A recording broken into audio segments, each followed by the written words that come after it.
Les grandes banques ne manipulent pas les marchés. Non, bien sûr que non. Bien sûr que non. Non, non, C'est une honnêtement, légende, ça. En fait. c'est une légende. Enfin, disons que les banques, il faut quand même se rendre compte à quel point elles sont surveillées. Alors que ça ait pu exister.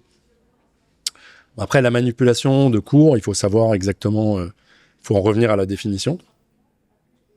Les marchés dans leur globalité, personne manipule les marchés Bien sûr. au sens, enfin, c'est un peu du fantasme quand même. Ça peut être marginal à l'échelle d'un trader sur une petite action, mais tout est tellement encadré. Aujourd'hui, un manager de desk de trading, c'est 50-60% de son temps, il fait du reporting réglementaire, Ouais. de la surveillance.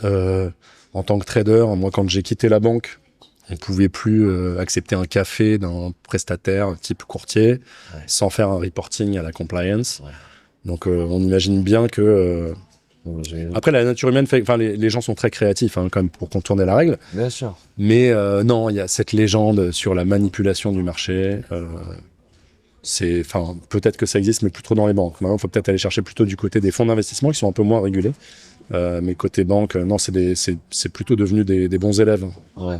Si tu veux t'inspirer des méthodes des plus grands experts de la finance, c'est sur Breakout que ça se passe, alors abonne-toi pour ne rien louper.